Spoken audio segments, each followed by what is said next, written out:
Muy buenos días a todos. Sean bienvenidos. Gracias a Dios que ya estamos aquí. Mire, hoy quiero empezar con algo un poco diferente. A ver, levante su mano.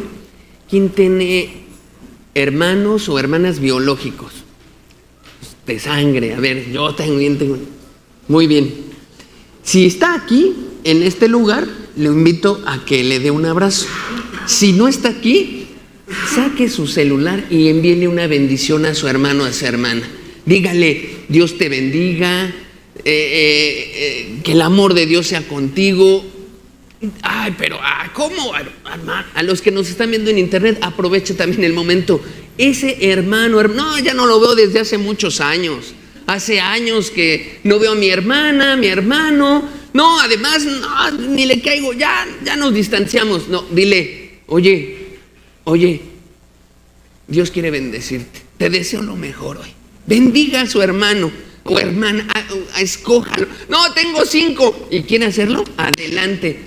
No tengo hermanos, hermanas, Dios ya se los llevó y ya tiene rato que no tengo, me quedé. Bueno, escoja un familiar, el más cercano, el primo más cercano, ese que quizá podría ser el sustituto a ese hermano o hermana que no tiene. Hágalo, tómese estos momentos. No sé si alguna vez en su vida hace ese alto y dice, ay caray, no he bendecido a mi hermano. ¿A poco se vale? Claro, si el mundo a cada rato se la pasa maldiciendo a sus familiares y a la gente y a todo, ¿no acaso podemos hacer lo contrario con esta boca, mente y corazón que Dios nos dio? Entonces, bendiga, tómese esos minutos, mándele una bendición especial a su hermano en sangre. Dios tiene un propósito con la familia, ¿sabe? Un gran propósito, Él la diseñó. Y aunque ahora ha creado una nueva familia en Cristo, es una familia espiritual, no por eso Dios dice, ya, y la otra no importa, ¿no? Él es el creador de ambas, Él ha creado ambas y tienen hasta propósitos con cada una de ellas,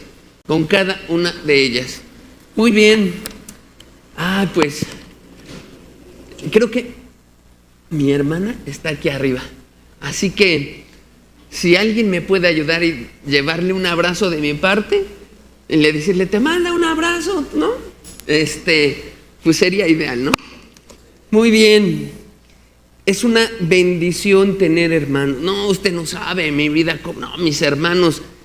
Dios lo diseñó. El detalle es que Satanás y este mundo han ganado una ventaja tremenda para romper todo lo que Dios hizo. Esa es la verdad.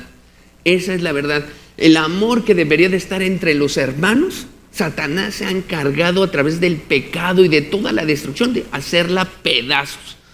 Pero hagamos nuestra parte, ¿no? Hagamos nuestra parte y creámosle a Dios y hagamos nuestra parte y hagamos que nuestros hermanos se sientan bien con nosotros. Vamos a empezar. El tema tiene que ver con los hermanos, así que pues es importante. Si ponemos ahora sí la primera lámina, por favor. Mire, se llama fratricidio. Fratricidio.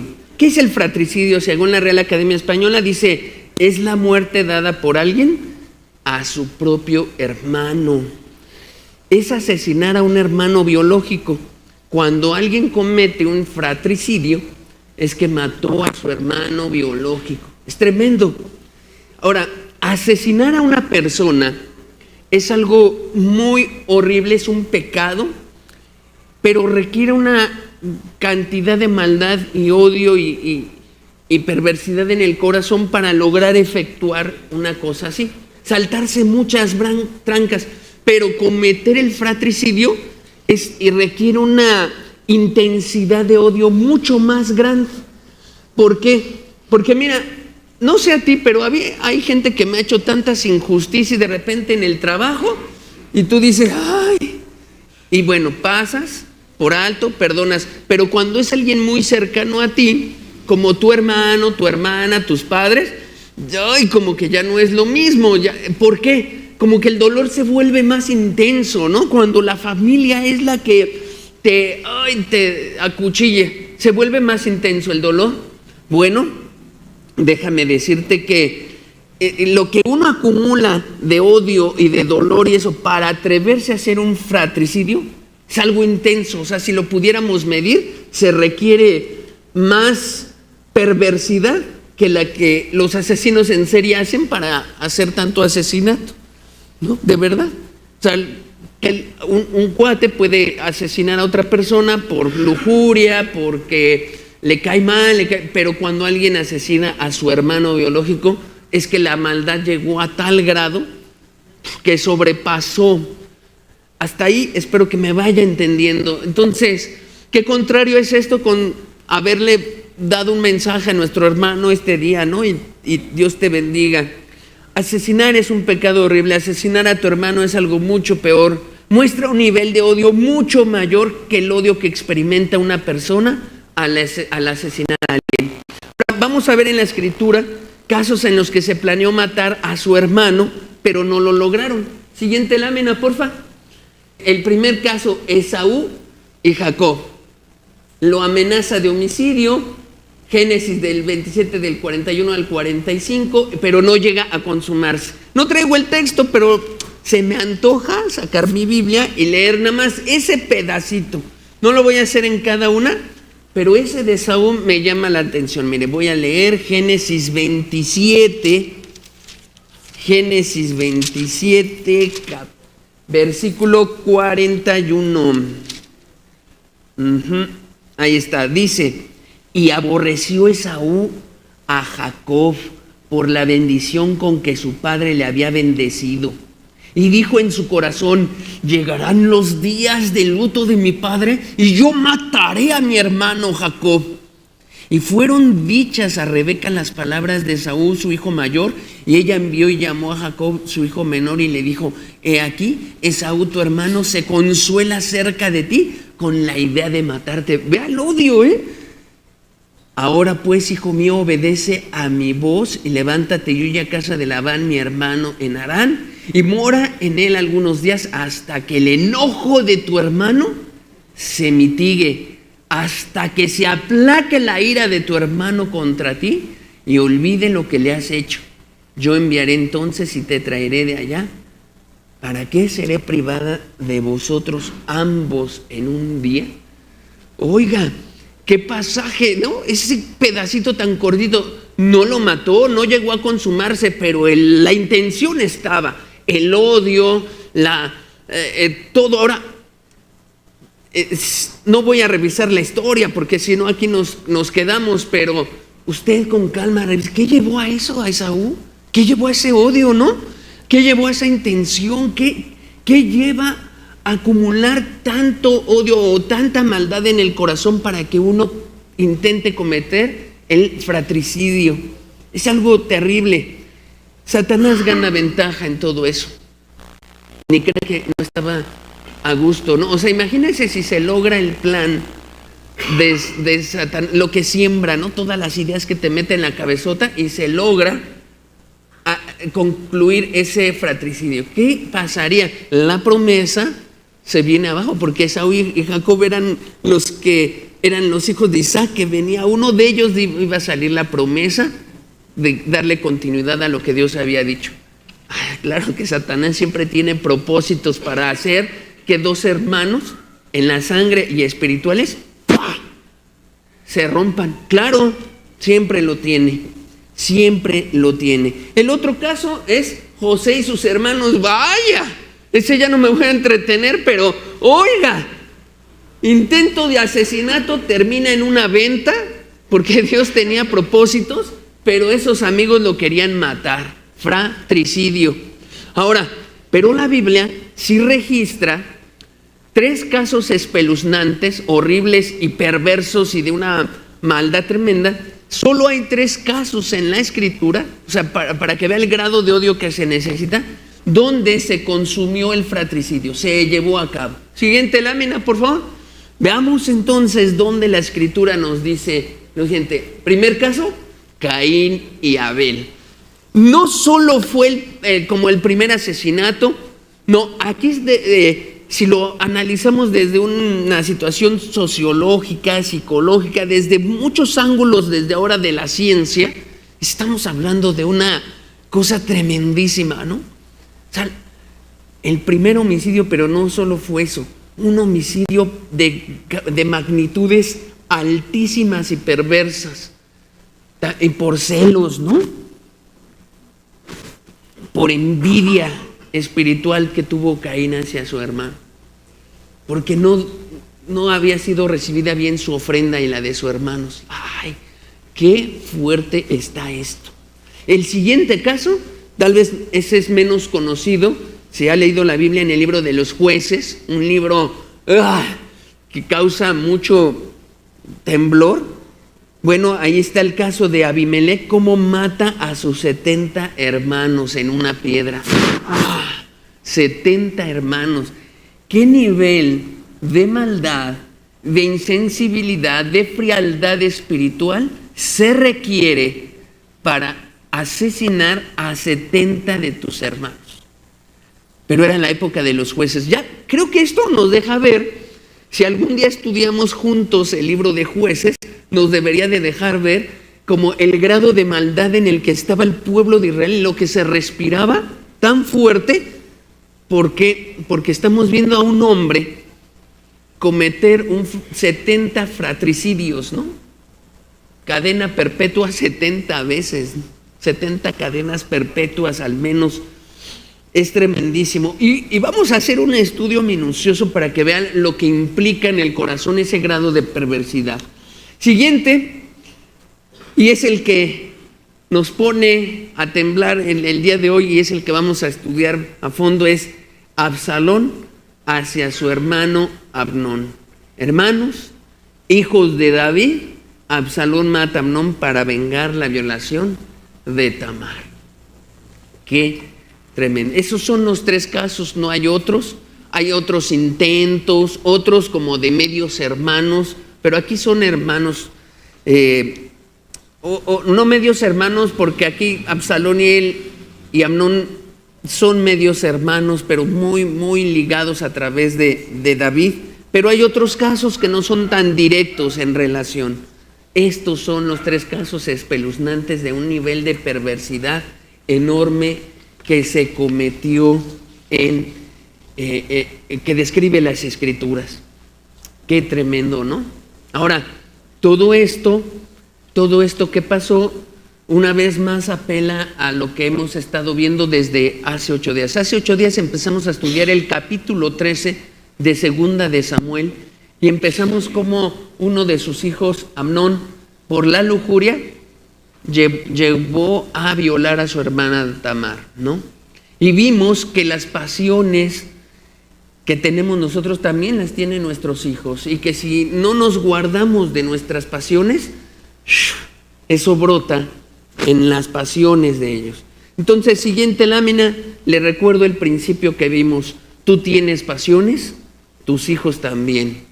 Tú tienes odio en tu corazón, y aquí le hablo a todos los que están amargados, resentidos, que tienen en su corazón atorado algo. Tú tienes eso, tus hijos también, y te van a ver. Y si tú no superas eso y pides la ayuda de Dios y le pides ayuda y clamor a Dios de ayúdame a perdonar y eso, ten en cuenta que tus hijos te van a ver, tu familia, tu esposa y todos. No solo es en el pecado de la lujuria, ¿no? Es en todas las áreas. Tus hijos te ven y ellos, cuando tú no quieras repetir el escenario, ahí va a estar. David no cometió fratricidio, pero homicidio sí. Y lo vieron sus hijos. Y vas a ver cómo ese ejemplo le sentó las bases para varias cosas. Así que tú odias a alguien, no vayas a ser el ejemplo para que otra historia se repite. Siguiente lámina. Cuando un padre no se domina y da rienda suelta a sus pasiones, sus hijos y su esposa tienden también a dar rienda suelta a las suyas. Qué importante es entender esto para hacer un alto, ¿no? Hacerle un alto a todo el bombardeo de este mundo, de lo que a Satanás apela, nuestras propias pasiones, a veces de venganza, de tristeza, de dolor, y mejor ir a Cristo y decirle: Dios, ayúdame. A ese hermano que usted hoy le mandó su mensajito, a esos que no les quiso mandar el mensajito porque a lo mejor pensó en su mente, a este sí, pero a este no. No, ese no se lo merece. Que Dios le ayude.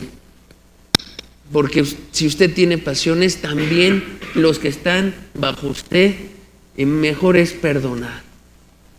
Amén. El tema de hoy, siguiente lámina, se llama fratricidio, consecuencia del pecado de David. Consecuencia del pecado de David. Hagamos una oración y arranquemos con esto. Padre, gracias Señor, gracias por tu palabra. Nunca me cansaré de decir gracias, Señor, porque nos alumbra, nos recuerda, nos reinstruye, nos instruye, nos capacita, nos da fuerza y ahora nos deja ver cosas que de repente, Señor, pasamos por alto. Ayúdanos con nuestro hermano, nuestra hermana, nuestra familia. Ayúdanos mucho, Señor. No haya entre nosotros algo que nos divida, Señor, que nos separe, que nos fracture. No deje, Señor, que Satanás gane ventaja, Señor. Antes bien, seas tú Rey poderoso, Señor, y que vengas y triunfes sobre eso. Tu amor se imponga, Señor. El perdón, la humildad y toda tu gracia, Señor. Ven, ayúdanos a escuchar tu palabra con detenimiento en el nombre de Jesús. Amén. Muy bien, vámonos a la historia, vámonos a nuestro pasaje, amigo. Segunda de Samuel, capítulo 13, verso 20, dice así. Recuerde que Absalón está enojado porque violaron a su hermana Tamar. Y le dijo su hermano Absalón: ¿Ha estado contigo tu hermano Amnón? Pues calla ahora, hermana mía. Tu hermano es. No se angustie tu corazón por esto. Y se quedó Tamar desconsolada en casa de Absalón, su hermano. Bueno, aquí ¿sabe qué me llama la atención en este pasaje? Que Absalón no está consolando a su hermana Tamar. Sí está preocupado por darle venganza. Pero vea cómo el odio, o cuando se resiente uno, se olvida de las cosas más importantes. Porque aquí lo más importante era: oh hermana, déjame ayudarte. Te sientes mal, te apoyo y te voy a cuidar. Y mira, no te va a pasar nada. Hermana, tú vas a casarte. Tú no te preocupes. Nadie va a mirar una mancha en ti. Yo me voy a ocupar. Yo te amo, te voy a cuidar. No. El odio, el rencor y todo eso hasta nos ciega para poder apoyar al herido. Ahí está la gente que, es que lo que me hizo tal persona. Sí, y ni siquiera tienes el corazón para perdonar y poder ayudar al que ha sido deshecho, ¿no? Transgredido. Amigo, que no te nuble todo ese sentimiento en el corazón. No, hazle un alto así fuerte. Fuera, se acabó. Dios está primero. Ayúdame, Señor, ayúdame a perdonar, ayúdame a amar para poder tener la mente lúcida y ayudar al que de verdad lo necesita. Pero mira, aquí Absalón se enfrascó tanto en su venganza contra Amnón que ni, hermana mía, estuvo contigo así, calla ahora. Sí, esa es la realidad. Cuando Tamar le contó a Absalón lo sucedido, ya ahí estaba pensando Absalón una trama con su astucia, cómo iba a lograr 3 objetivos. Eso lo voy a decir porque me sé la historia, no porque yo adivine el corazón de Absalón, pero iba a lograr 3 objetivos: vengar a Tamar, deshacerse de Amnón y ponerse él en la línea de la sucesión al trono. Sabía que Amnón era el primogénito y que por eso David quizá no lo castigó y decía: si no está, yo sigo. Si no está, yo tengo, así que a este me lo tengo que echar. Otra cosa que llama la atención en el pasaje es su declaración: tu hermano es. Mire, aquí le dice: tu hermano es. Hay otras traducciones que lo hacen mejor, la NTV lo traduce mejor, pero ¿qué quiso decir ahí Absalón a su hermana? Le quiso decir: si se tratara de cualquier otro hombre, te vengaría de inmediato, no me dura hoy, pero ya que se trata de tu hermano, Tengo que ser paciente y esperar una oportunidad. Porque este crimen o este homicidio lo tengo que planear, ya que es el hijo del rey, tu hermano, el heredero al trono. No es cualquier cosa con el que me voy a fajar con todo esto. ¡Sas! Esto es tremendo. Entonces, eso es lo que significa esa frase. Calla, tu hermano es. Tu hermano, el hijo de primogénito. Acuérdate, tenemos que hacer algo bien pensado. Aquí le voy poniendo todo esto para que usted vaya viendo la maldad que se va gestando. No es un actuar impulsivamente. A veces hay homicidios que se han cometido así, en el impulso, en el arrebato. Y la ley, hasta nuestro sistema legal, juzga las cosas así. Se establece y dice, a ver cómo fue, se analiza para establecer qué tipo de homicidio es, ¿no? Doloso, culposo, varias cosas. Nuestro sistema legal está así y separa porque eso mide el grado de perversidad con el que se comete algo. A eso es a lo que lo voy a llevar a través de la Escritura, a que usted vaya viendo que este asesinato, este fratricidio, adquirió un nivel de maldad extremo, así como que va subiendo hasta el tope, y era algo que en Israel se cometió como nada, porque no se hizo al calor de la ira, ¿no? Del impulso. Fue planeado. Siguiente versículo, verso 21, dice: y luego el rey David oyó todo esto y se enojó mucho. Ya hablamos de eso, que David no hizo justicia ni intervino tras la violación de Tamar, no confrontó a Amnón por su pecado, no consoló ni defendió a Tamar. Fíjese, no solo David no fue y disciplinó a su hijo Amnón, tampoco la Escritura describe que haya ido y haya dicho: hija, no te quedes en casa de tu hermano Absalón, no, vente, yo te voy a... No lo describe, no escuchó el dolor de Absalón. Porque si David hubiera también ido a platicar con su hijo y decirle: a ver, yo sé lo que estás pasando, seguramente es un dolor, vamos a hablar. No, que vamos a hablar. No, la Escritura dice que pasaron 3 años en el exilio de Absalón y otros 2 años ignorándolo sin verlo. 5 años, imagínese, donde David ni vio a Absalón. Así no se resuelve, amigo. Y así mucha gente tiende a resolver el problema de la enemistad. Cuando 2 hermanos, ¿no? Sus hermanos se molestan y les preguntas: oye, ¿hace cuánto no ves a tu hermano? Uy, ya tiene. ¿Y no lo vas a ver? No, ¿para qué? No, eso ya está ahí endurecido de insensibilidad. Ya, eso está pasando aquí.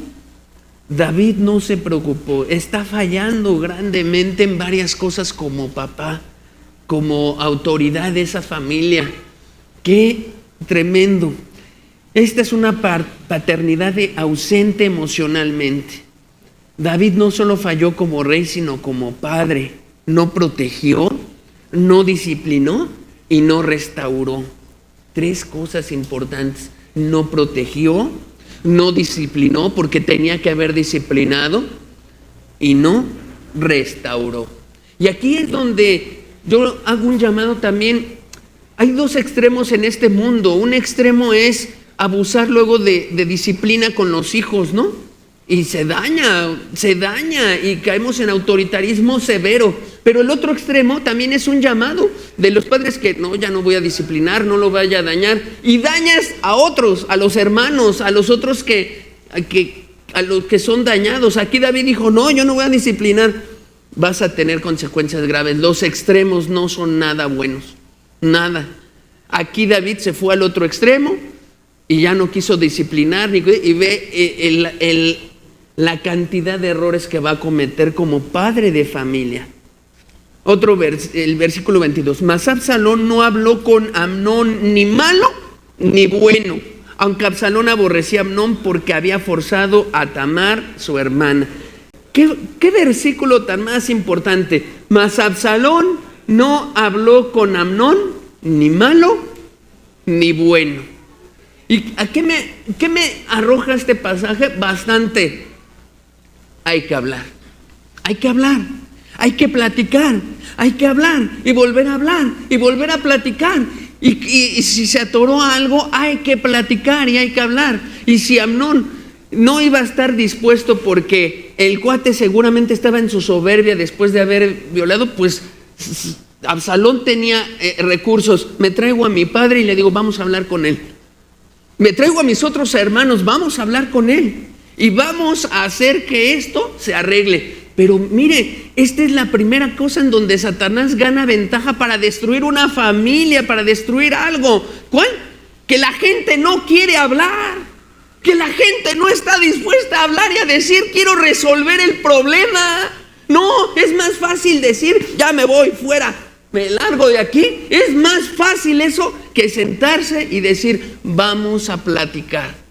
Vamos, usted se alcanza a dar cuenta de que este fratricidio se hubiera parado si Absalón hubiera tenido la disposición de hablar, y David también de hablar, y todo el mundo de hablar y de decir, vamos a platicar, vamos a ver, yo le hago una pregunta. Sí, Amnón violó a Tamar, ¿ya no hay perdón de Dios? ¿O sí hay? A ver, los que dicen que sí, levanten su mano. Sí, sí hay perdón de Dios. Sí, pero fue muy grave. A usted no le hicieron eso a su hija. Sí, cierto. Pero sí hay perdón. Sí hay solución. Este problema sí tiene solución. A la luz de la Escritura y de la Biblia, este problema tiene solución. ¿Sabe qué se requiere? Humildad, voluntad, platicar, hablar. Tiene solución. Hablarlo, sentarse. Y si con uno no se puede, o sea, digamos que Absalón no hubiera podido, me traigo a más y a ver, vamos a platicar varios hasta que se solucione, porque yo lo que quiero es que no quede nada entre hermanos. Y hubieran llegado a una solución, pero no tenía ya voluntad. Si se da cuenta que Absalón no, es más, yo creo que él no tenía la voluntad porque además le convenía, porque decía, hay que eliminarlo para llegar al trono. Y detrás de la venganza y el odio también se escondía una lucha de poder. Una lucha de poder. Pero bueno, nos llevamos nosotros al menos este mensaje. Hay que hablar, hay que platicar, hay que hablar, y hay que ser humilde, y hay que perdonar, y hay que estar dispuesto a escuchar. Y si la otra persona no me quiere escuchar, bueno, pues a ver, busquemos soluciones, otros más, que se integren a platicar para que podamos llegar a solución. ¿Qué más? Bueno, otra traducción a este pasaje dice así: Absalón nunca habló de esto con Amnón, sin embargo lo odió profundamente por lo que le había hecho a su hermana. Lo odió profundamente. Se oye más intenso que solo él aborrecía. Bueno, aquí usted ve que Absalón solo está reprimiendo su ira tras la violación de Tamar. Vamos al verso 23. Aconteció, pasados 2 años, mire, 2 años ahí guardando todo, 2 años y pensando y maquinando, que Absalón tenía esquiladores en Baal-Hasor, que está junto a Efraín, y convidó a Absalón a todos los hijos del rey. Bueno, ¿qué está pasando aquí? Está planeando un asesinato a Amnón durante 2 años. Está planeando, por eso le dijo, calla hermana, tu hermano es. Y lo dejó pasar 2 años. Guardó silencio, no reaccionó de inmediato ni manifestó su venganza públicamente. Esperó 2 años, tiempo suficiente para que todos bajaran la guardia, para que dijeran, ya se relajó todo. No, amigo, solo Dios que de verdad que nos ayude, porque la gente a veces baja la guardia y cuando ya la bajaste es cuando viene con todo, cuando te atrapa. Qué tremendo, ¿no? ¿Se da cuenta? Solo Cristo nos puede ayudar. Solo su amor, su perdón, ir con Él, abrazar a Cristo. Es más, entregarle nuestro dolor, ¿no?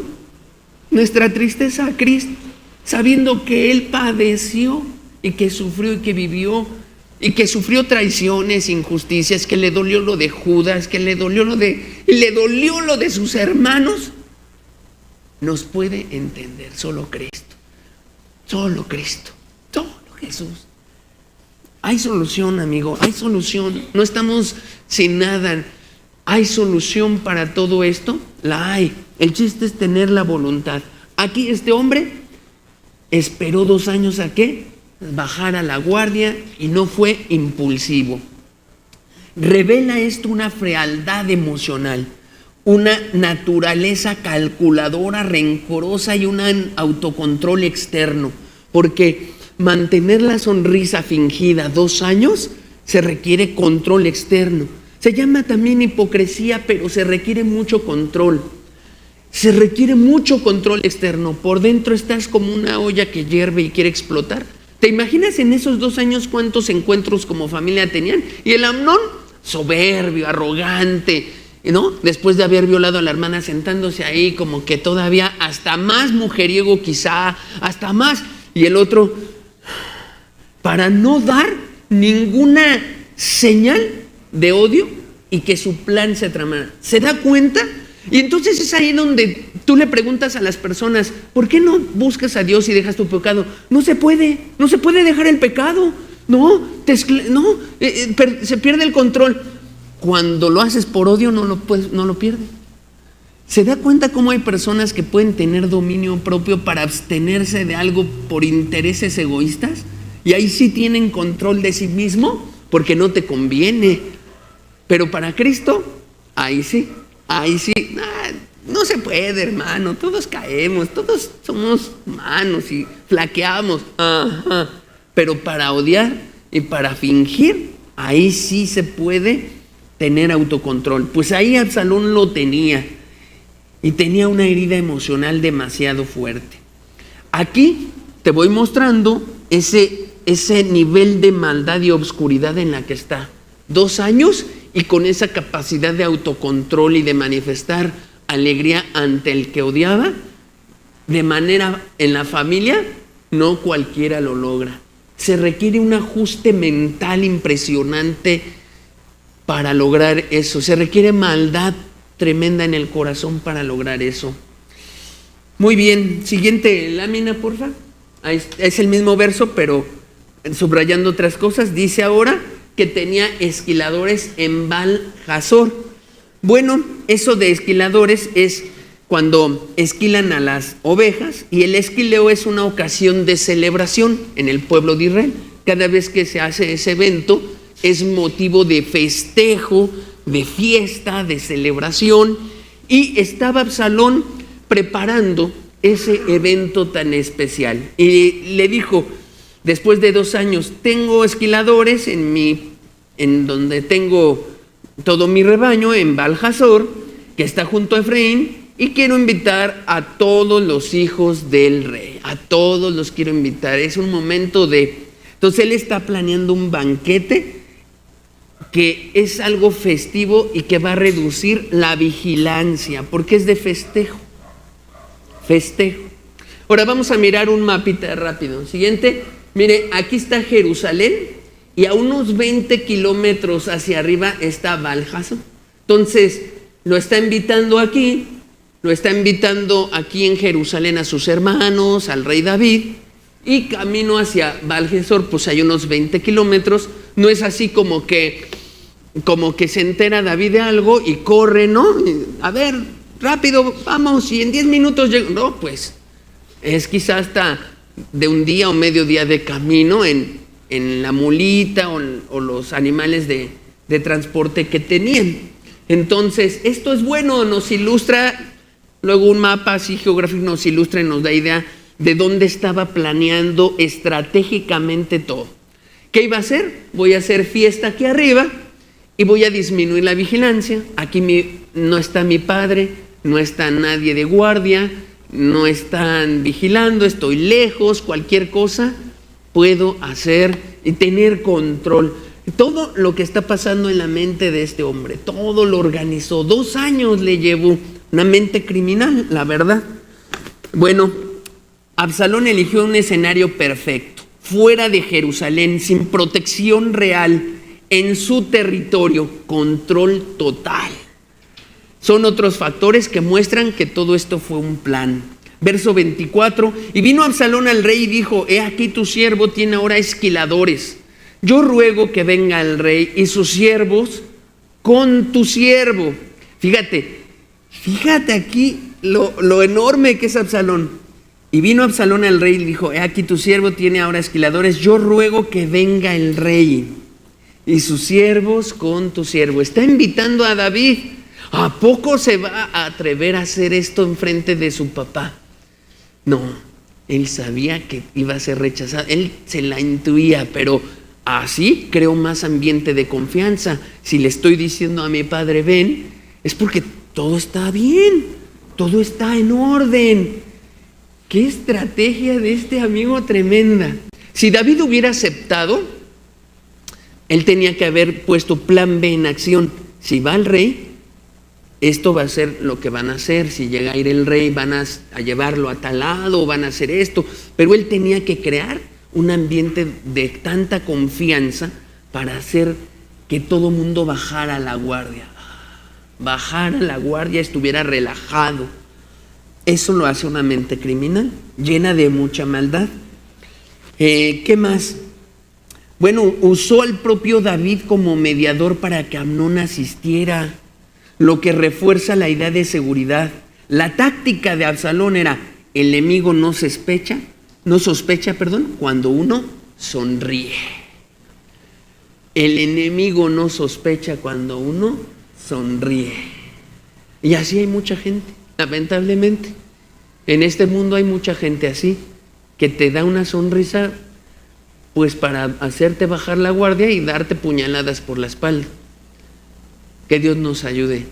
Por eso la oración del Padre Nuestro, cuando habla acerca de perdona nuestras ofensas, como también perdonamos a los que nos ofenden, no es una oración de decir, todos los días hay que confesarse. No, es una oración que lo que significa es: pídele a Dios un corazón perdonador, porque vives en medio de lobos y de gente perversa, mala, y lo que tú deberías de pedirle a Dios continuamente es: dame, Dios mío, forma en mí un corazón perdonador, porque este mundo, Satanás y todos están en contra de mí y me van a meter tanta cosa en la cabeza que me puedo amargar. Dame un corazón perdonador. Aquí la táctica de Absalón es sencilla: el enemigo no sospecha cuando uno sonríe. Verso 25. Y respondió el rey a Absalón: no, hijo mío, no vamos todos, para que no te seamos gravosos. Y aunque porfió con él, no quiso ir, mas le bendijo. Entonces dijo Absalón: pues si no, te ruego que venga con nosotros Amnón, mi hermano. Y el rey le respondió: ¿para qué ha de ir contigo? Pero como Absalón le importunaba, dejó ir con él a Amnón y a todos los hijos del rey. ¿Sabes? Le llegó. No sé si usted tiene hijos así, valórelo, que le insisten y le insisten y le insisten, y después a la de tantas usted dice: ya está bien, te doy permiso. Aguas, ya lo midieron a usted. Usted ya es un padre o madre medida, ya lo midieron. Porque como se dieron cuenta que usted no tiene firmeza en su palabra, esa es la verdad, no tiene firmeza en su palabra, pues ya lo hacen como quieren, lo traen como David, ¿Sabe? Algunos teólogos han llamado a estos pasajes, le han puesto este título: David un títere. Así le han puesto a estos pasajes: David un títere. Todo este tiempo David hicieron con él como un títere, lo manipularon, lo hicieron que le soltara, le insistieron, aflojó lo que querían los hijos. Cuide usted. Ahora, no significa que seamos reyes y nunca más te daré. No, valore bien lo que va a decidir con sus hijos. valórelo, estúdielo, para no ser injustos tampoco, porque también está el otro extremo. De repente, no, ya te dije que no y no es no. Y a lo mejor tenían razón, ¿no? Tiene usted que meditar, pero cuando usted evalúe bien su juicio y lo que les va a decir, sea firme. Lo que Dios le haya mostrado, sea firme, para que sus hijos aprendan una cosa, que no, usted no es un títere como lo fue David y que lo pueden manipular a su antojo, que lo pueden manipular así. Aquí David al principio se negó a enviar a Amnón, pero Absalón insistió con prudencia y respetuosidad hasta obtener el permiso. Amnón era heredero al trono. Manipuló la autoridad de David persistiendo mucho. Se aprovechó del rol de David como padre conciliador para legitimar la presencia de Amnón. Qué corazón tan macabro está aquí. ¿Cómo fue? No solo planeó todo lo estratégico y luego además manipulando al padre, ¿no? Manipulando al papá. Verso 28. Y Absalón había dado orden a sus criados diciendo: os ruego que miréis cuando el corazón de Amnón esté alegre por el vino. Y al decir yo, herid a Amnón, entonces matadle y no temáis, pues yo lo he mandado. Esforzaos pues y sed valientes. Híjole, ¿cuánto arroja este versículo? ¿Qué nos arroja? Número 1, que durante un banquete el ambiente festivo iba a estar reducido en vigilancia. 2, que el vino iba a desinhibir, a debilitar las reacciones de Amnón. Una persona así borracha ya no tiene cómo defenderse, cómo escapar y tratar de hacer algo en contra de los que lo quieren matar. Está en su estado más vulnerable. Absalón creó el momento ideal, un Amnón vulnerable y rodeado de hombres leales a Absalón, que iban a hacer lo que lo iban a matar. Todo un cuadro perfecto: espacio, tiempo, lugar, vulnerabilidad. Todo eso lo maquina un asesino de esos que luego pasa, ¿no? Que te enteras. Es lo que está. Un hijo de David. De esos que escucharon la ley de Dios y de amar, y que seguro escuchó de pequeño cantar a su papá Dios. Estamos hablando de un crimen, una mente asesina, pero potencial, ¿eh? Qué tremendo, ¿no? Y le digo algo, lo triste es, ¿y de quién aprendió? Porque si hacemos este estudio así con David, verá usted que David también tejió un plan, espacio, tiempo, estrategia, vulnerabilidad, todo lo hizo David. Qué triste. Por eso yo le decía, tú tienes pasiones, tus hijos también. Todas las cosas que te ven hacer y flaquear, pues ahí está, ahí vienen las consecuencias. Ya de por sí, cuando te esfuerzas en la gracia en Cristo Jesús, tienes mucho que batallar con tus hijos. Ahora, sin ello, sin la gracia, porque ya no hay un respaldo, no hay un ejemplo, híjole. ¿Qué más vemos en ese mismo pasaje? Hay una delegación calculada de la ejecución.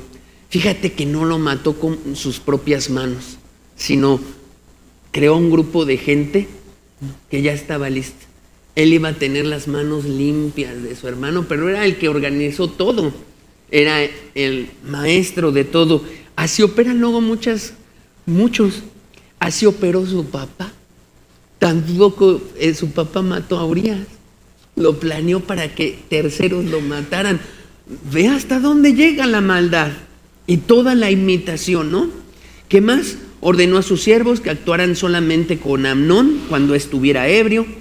Y aquí viene una clásica frase del mundo: esfuércense, dice ahí, esforzaos pues y sed valiente. Pero ¿qué te dice el mundo? Esfuérzate por pecar y sé hombre y peca. ¿A poco no te dicen, échate ese cigarrito, órale, vamos a ser hombres, vamos a echarnos esta cervecita? Frase célebre del mundo desde esos tiempos y hasta hoy. El mundo no cambia, dice Salomón, todo lo mismo debajo del sol, todo es lo mismo debajo del sol. Las cosas ni han cambiado. Sí, más tecnología, pero el ser humano no evoluciona ni cambia, sigue con lo mismo. Y la misma frase con la que se invita a pecar a los muchachos hoy de atrévete, esfuérzate, sé hombre, desde esos tiempos se manejaba. Y hoy, pues claro, eso crea mucha vulnerabilidad en los muchachos, ¿no? De, ay, es que si no hago esto no voy a ser hombre. No, la varonilidad es por otro camino. ¿Qué más? Pues yo creo que además necesitaban esta porra porque no iban a asesinar a cualquiera, ¿verdad? Era al heredero al trono, así que Absalón tenía que dar como que aliento, orden y precisión y decir, y yo respondo, ustedes solo cumplan mis órdenes, porque imagínate por ahí uno que titubeara y dijera, pero es el hijo de David, el heredero al trono, es Amnón y no podía haber nadie así, porque el plan se podía frustrar, así que todos ellos tenían que ser retados al máximo para llevarlos a ejecutar un plan tan perverso.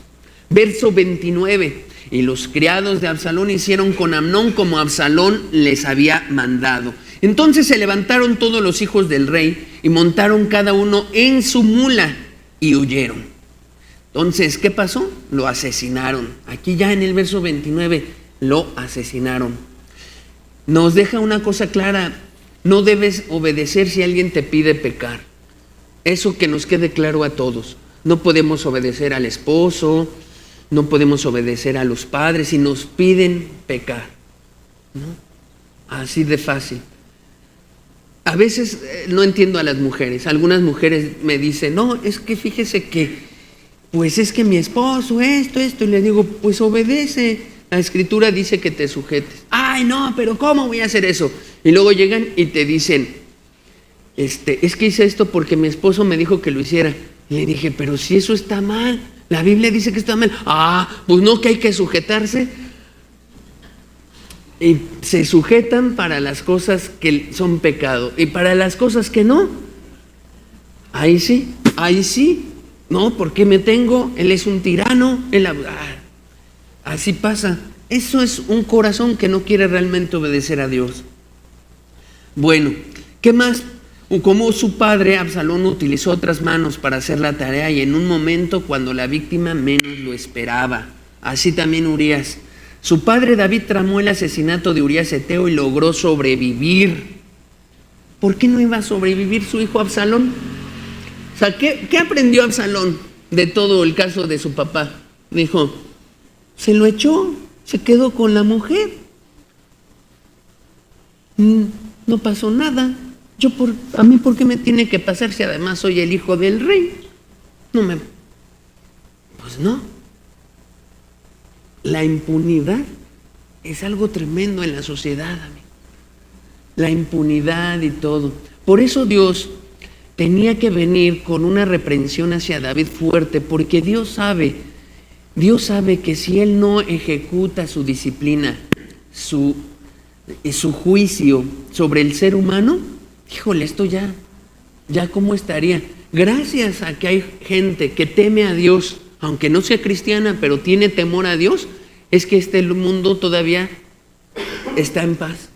Y todavía como que medio ahí la llevamos en la poca estabilidad que hay. Porque hay gente que todavía se la piensa y dice, no, hay un Dios en el cielo. Y me puede pasar algo, me va a castigar. Y todavía piensan de manera un poco equilibrada y se abstienen de ir y hacer maldad. Entonces aquí date cuenta de esto, de cuando tú no disciplinas, levantas, te ves bien bonachón con tus hijos o con con la gente que está a tu cargo, también es un terrible error. También es una cosa que no puedes irte al extremo y ser un papá autoritario, pero también tienes que mirar y hacer un buen juicio. Y si toca señalar algo, señálalo. Otra consecuencia trágica del pecado es la angustia de ver cómo nuestro acto vergonzoso del pasado sirve como ejemplo que otros imitan. Recuerdo, tú tienes pasiones, tus hijos también tienen pasiones. ¿Sabes cuántos hijos tenía David? Al menos los que podemos contar que salieron huyendo. ¿Sabes cuántos hijos tenía David?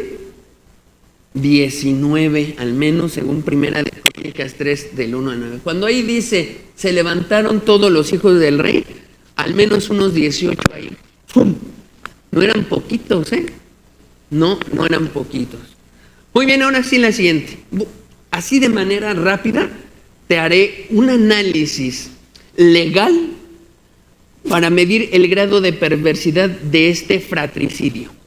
Para que tú veas que un homicidio, todo lo que evalúa la ley para concluir y decir esto fue un homicidio doloso con toda la culpa.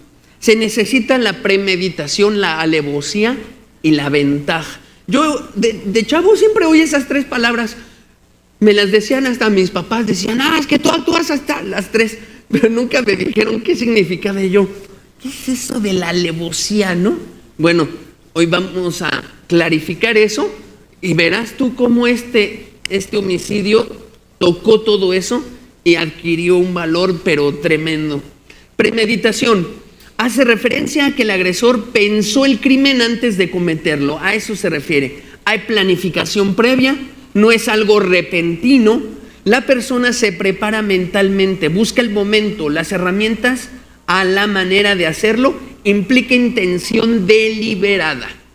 Eso en el derecho, la fiscalía lo tiene que reunir las pruebas de que el asesino pensó antes. Tiene que reunir pruebas. Aquí las tenemos.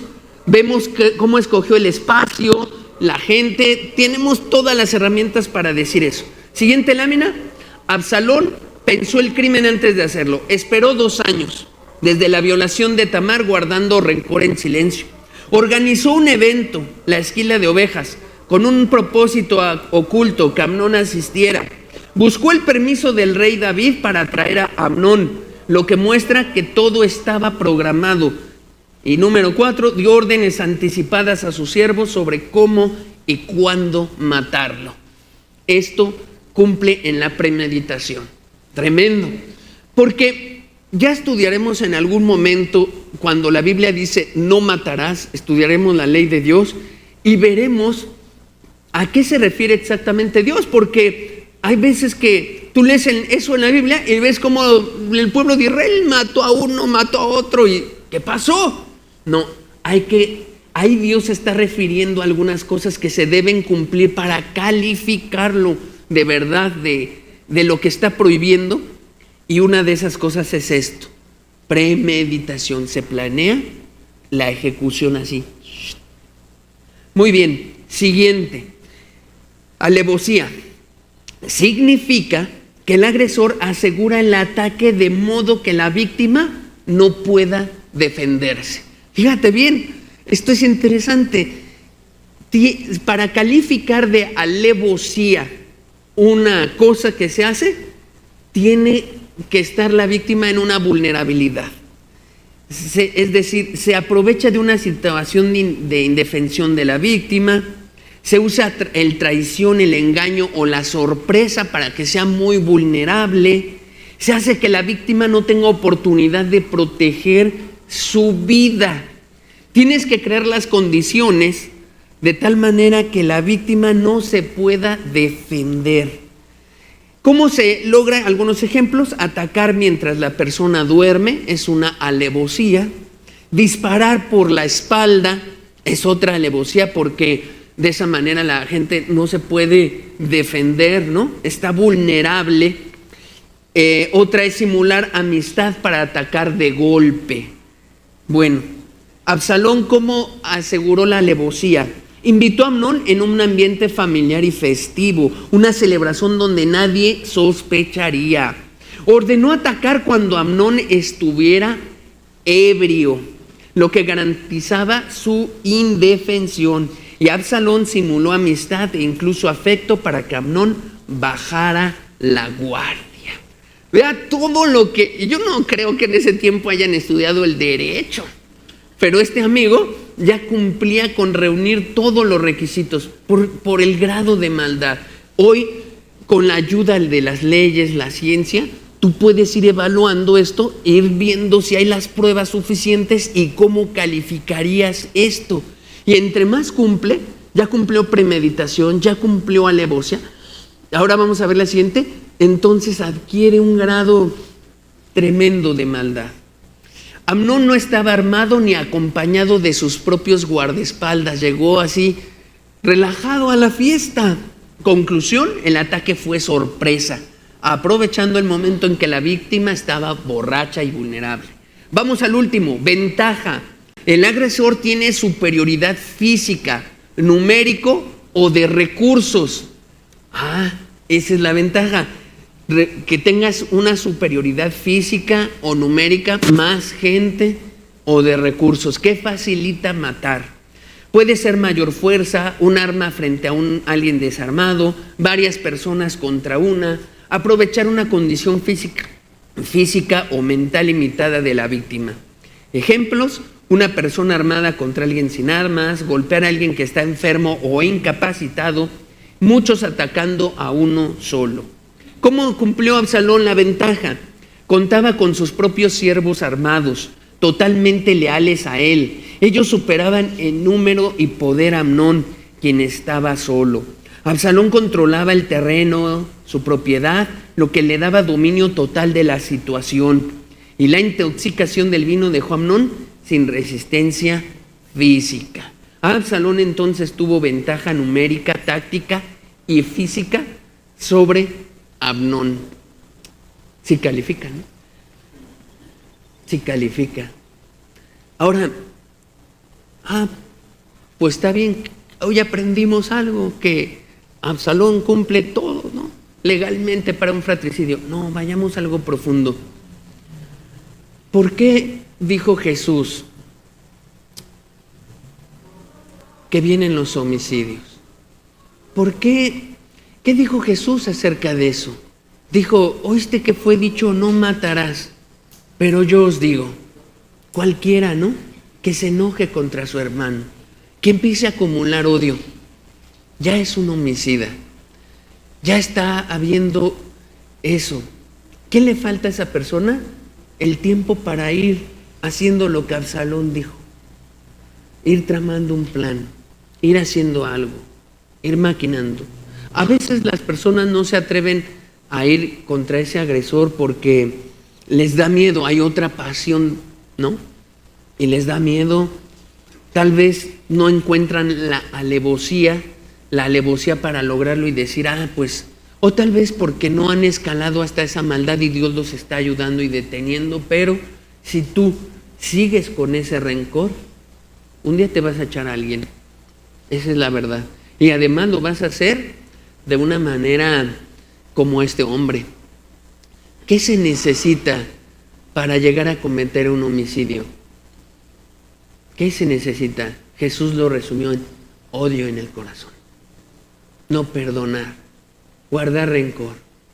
Eso es la semilla, lo único. Por eso, en esta plática, pues el llamado fuerte a tu corazón es: ¿tienes algo contra alguien? ¿Contra tu hermano? ¿Contra una persona? Perdónala. Porque tarde o temprano lo serás.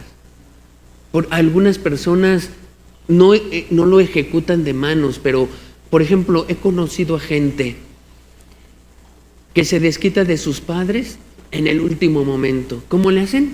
Cuando los ven en el hospital, que están ya graves, ¿no? Y los ven y firman y dicen: desconéctalo. No tienen ellos que hacer nada ni estrangular a la persona. No tienen que mover mucho. No tienen que hacer, pero ahí se aprovechan y dicen: ahora me las pagará el desgraciado, ahora que está ahí. Asesinar a una persona no tiene que ser tan grotesco para que digas: no sé, Dios no mide el asesinato por lo grotesco, porque le diste muchas puñaladas. No, lo mide. Ve, aquí te mostré como que hasta cómo la ciencia nos deja valoraciones, ¿no? Dios vela por la ciencia y nos deja ver o mirar cómo se puede ir midiendo ese grado de maldad, cómo el ser humano puede ir planteando cosas que le van ayudando a pensar y a maquinar cómo hacer algo malo y que resulte y estratégico y crear vulnerabilidad en la persona y llevar a su fin. ¡Wow! Y a lo mejor así no lo mide el mundo, pero aquí tú te das cuenta cómo lo ve Dios, cómo lo está viendo Dios. Lo mejor que podemos hacer es tener un corazón sano, limpio, no odiar a nadie, porque si no un día,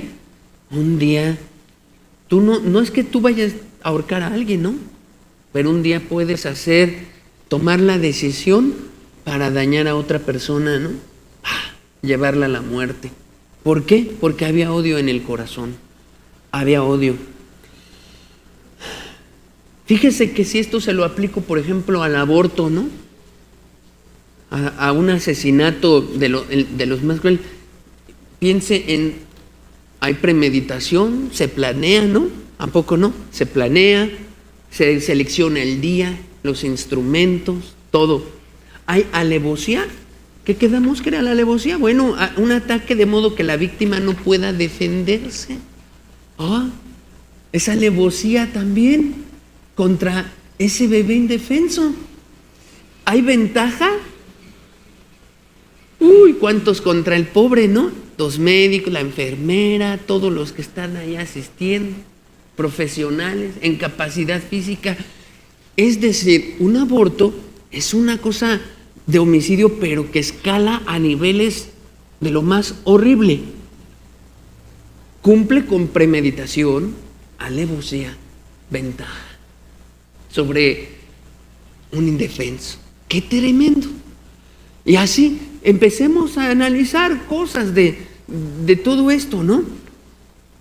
De cómo la gente en esos momentos trae esta parte. Muy bien, vamos ya a la recta final. Verso 30. Estando ellos aún en el camino, ya habían huido los hijos de David. Llegó a David el rumor que decía: Absalón ha dado muerte a todos los hijos del rey. Imagínate, todos tus hijos ya los mataron, ¿no? 19 o 18, ya fuera, y ninguno de ellos ha quedado.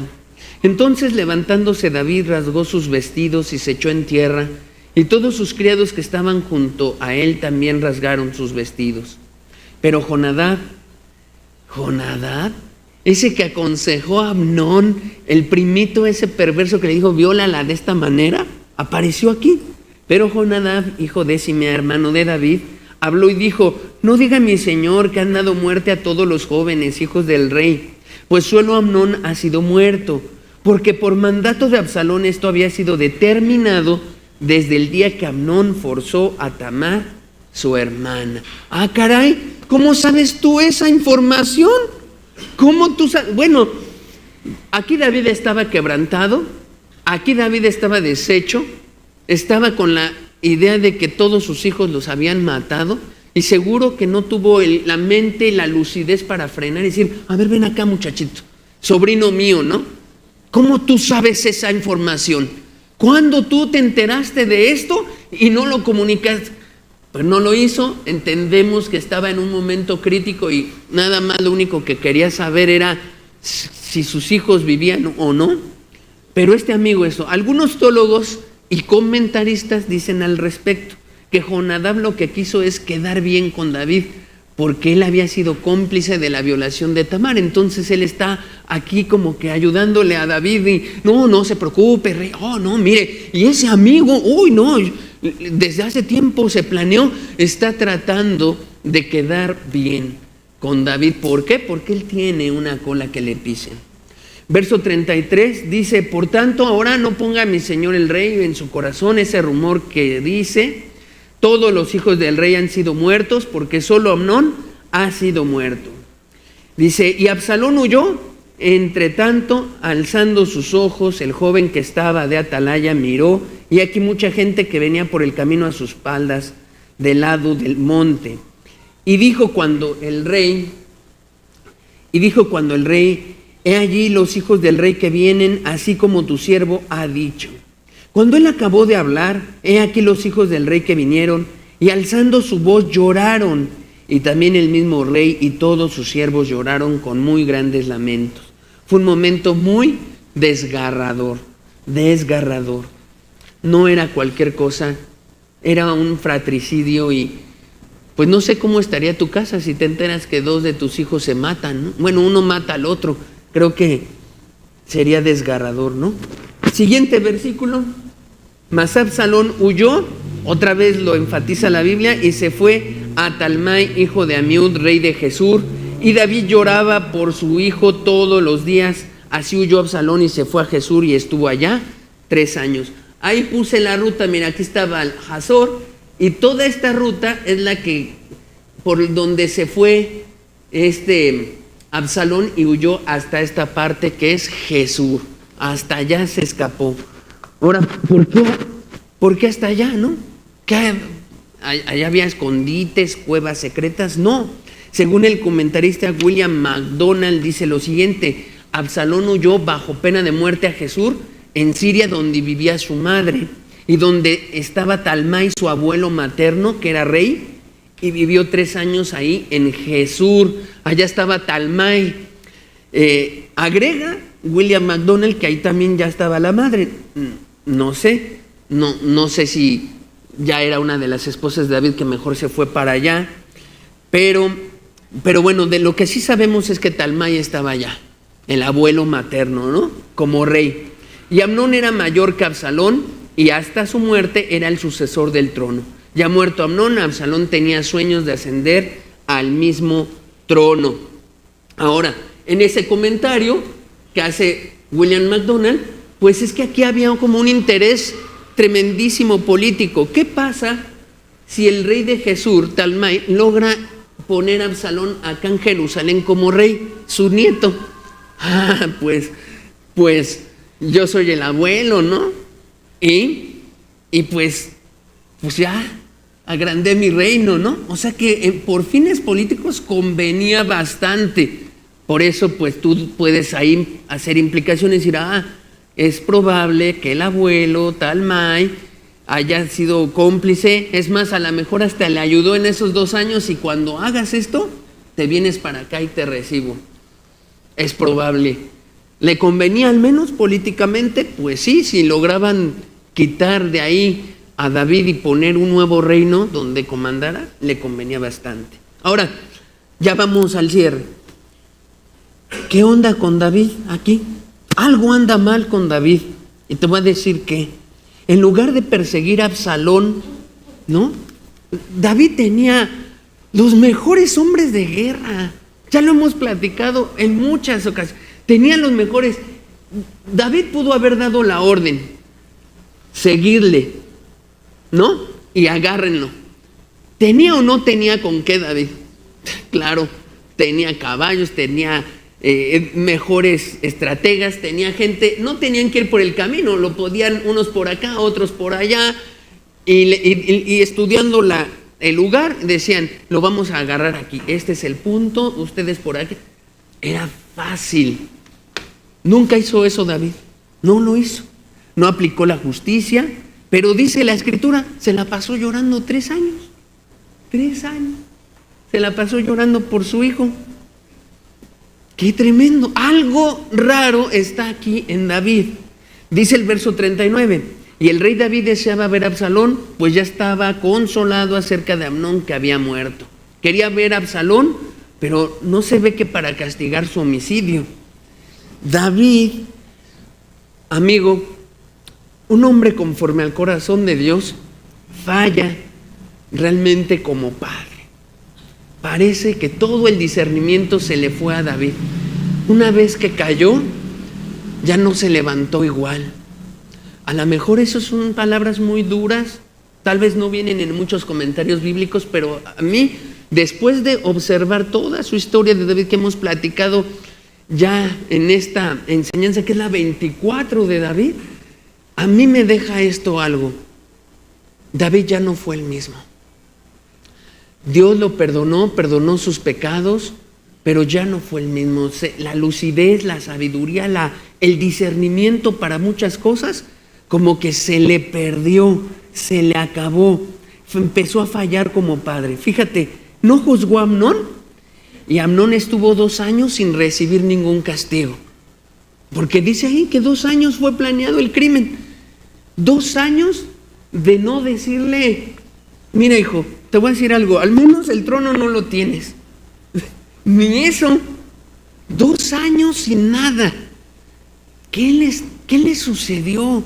¿Qué le pasó a este hombre de Dios? A este con el carácter varonil, a este hombre que salió a las guerras, que peleó, que discernía, que podía decir, aquí hay peligro, aquí esto, Dios sálvame. ¿Qué le pasó? No es cualquier cosa una caída. Usted por eso debe de entender que aunque Dios perdona y puede perdonar cuando alguien cae en pecado, en un pecado grave, ya las cosas no son iguales. Se pierde con los hijos autoridad, se pierde con los suyos muchas cosas, pierde uno discernimiento, pierde uno tanto. Y aquí David está fallando. Ahora, no solo falla con Amnón por esos 2 años sin castigo, con Absalón. Absalón estuvo 3 años de prófugo y David nunca aplicó nada de justicia. Nunca.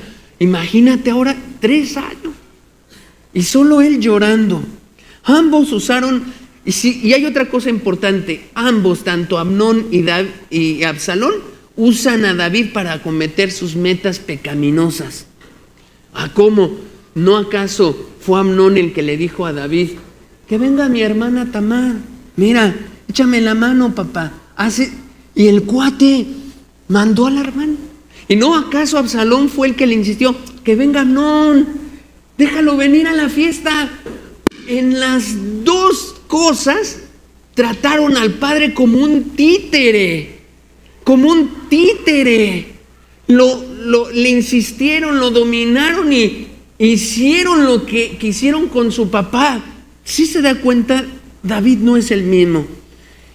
Y David, aparte de ser manipulado como un títere, luego ya no hace nada.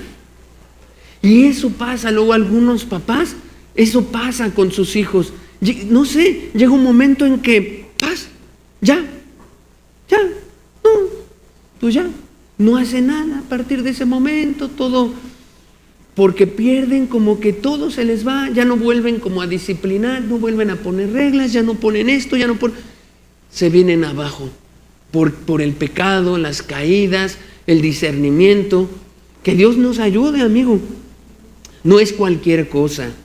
Aquí estamos viendo consecuencias, ¿verdad?, de todo esto. Estas consecuencias también no solo aplican a los papás, pueden llegar a un liderazgo en general, hasta un liderazgo en la iglesia. Esto que estamos estudiando también aplica. Cuando un líder en una iglesia, un pastor o alguien que tiene un cargo en la iglesia, de repente viene una caída, ya no es igual y empieza a ser muy pasiva la gente, muy pasivo, ya no puede, ya no tiene la misma fuerza, ya no tiene el mismo empuje, ya no tiene lo mismo. ¿Por qué? Algo pasó. Por eso, ¿no? Pues la Escritura a veces manda y dice, bueno, el pastor debe cumplir estos requisitos y si no los cumple, que no esté. Pero ¿cuánta gente dice, no, él sí califica, vamos, échenle? Y su pasado, y su contexto, y la caída, ¿qué onda? Dios no se equivoca, pero la gente pone hombres ahí al frente en el liderazgo, ¿y qué sucede? Puro desastre, porque esa persona, lo que pasó con David, puro desastre, porque esa persona no tiene el discernimiento, la luz, el empuje, la fuerza, la capacidad, no lo tiene. No está Dios ahí respaldando como ya aquí. No. Pero así la gente pone hombres, pone aquí, él va a ser mi pastor, él va a ser, pues que te ayude Dios. Bueno, no, Dios no te va a ayudar. Dios no te va a ayudar, ojalá y te vaya bien, porque es un desastre. Viene eso. Ahora, ¿desechó Dios a David? No, simplemente lo perdona, lo sigue amando, pero él ya no califica para varias cosas, o ya no está en condiciones para varias cosas. Es que No estoy hablando de que una persona que tenga una caída, ya, adiós, apóstata. No, estoy hablando de ubicar cosas de esta historia que estamos viendo. Y de que ese liderazgo se vino abajo. El liderazgo de David se vino abajo. Entonces, no estoy diciendo aquí que nos vayamos al extremo de pura santidad y cero misericordia. No, estoy diciendo aquí que apliquemos un liderazgo correcto delante de Dios como padres, madres o donde estés, que apliquemos, que no seamos pasivos, no seamos un marido pasivo, cuidemos a nuestra esposa, guiémosle. Y termino con 3 versículos. Uno, que es casi como el versículo máster de lo que Dios quiere decirnos con esto de David. Y lo dijo su hijo. Su hijo Salomón viene y pone el sello como para decir, esto pasó con mi padre. Eclesiastés capítulo 8, verso 11, dice, por cuanto no se ejecuta luego sentencia sobre la mala obra, el corazón de los hijos de los hombres está en ellos dispuesto para hacer el mal. Qué sentencia de Salomón, qué sentencia y profundidad para decir, cuando no se aplica disciplina, se es un padre pasivo, no se tiene autoridad, no se tiene, el corazón de los hijos está dispuesto al mal. Ahí lo dice. Lo que hizo David en el capítulo 13 es esto, no aplicó. Detengan el pecado de sus hijos mediante disciplina, dice el Señor. Me detengan el pecado de sus hijos mediante disciplina. Ojo, nada más haz bien juicio tu disciplina. Yo por eso mostré con mucho cuidado cómo Absalón cumplió con todo para ser juzgado en un fratricidio. El otro extremo también es malo. Agarrarte a tu hijo en pura disciplina no es. Tienes que amarlo, cuidarlo, pero tienes que disciplinarlo. Leonardo da Vinci dijo, quien no castiga el mal, ordena que se haga. Otra forma, pero son las mismas palabras que dice Salomón. Si no castigas el mal, estás ordenando que se haga. Eso le pasó a David. Y otros 2 versículos que cierran esta enseñanza de fratricidio, de odio contra el hermano son las siguientes. Mateo 5, verso 21 dice, oíste que fue dicho a los antiguos, no matarás. Y cualquiera que matare será culpable de juicio.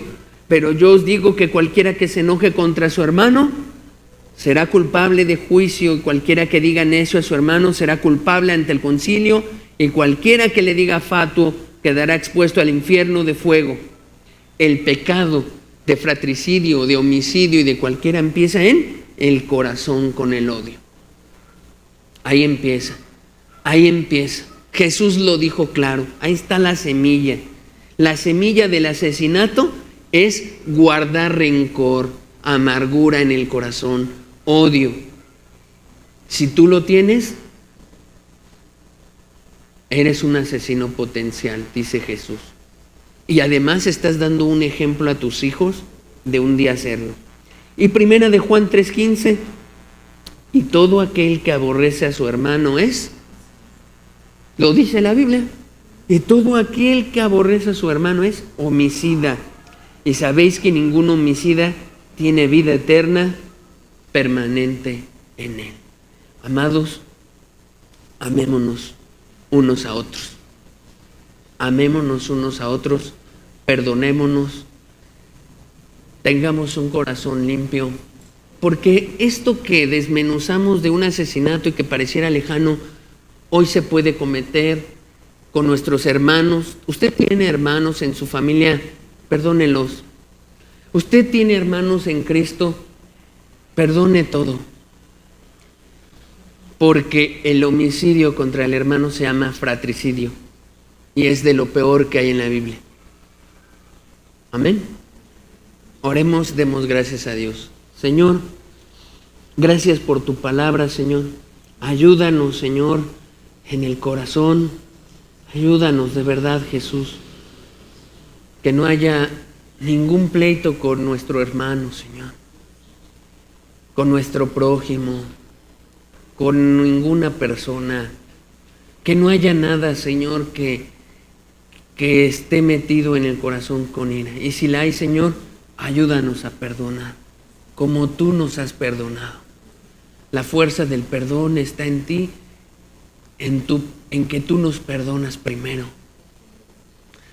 Ayúdanos, haznos reflexionar, haz que esta plática, en lugar de ser solo emociones, nos lleve a reflexionar profundamente, Señor, para que podamos vivir en este siglo en paz y quietamente, porque de ahí vienen las guerras, del odio contra nuestros hermanos, Señor. Ayuda, te pido, bendigas a cada familia, y un buen cierre de fin de año sería que todos estuviéramos en paz con nuestros hermanos, que no tuviéramos guerra, que en estas épocas donde la gente se reúne hipócritamente, la gente pueda reunirse de verdad con el corazón ya limpio, Señor. Ayúdanos y bendícenos, Señor, en el nombre de tu Hijo Jesús. Amén.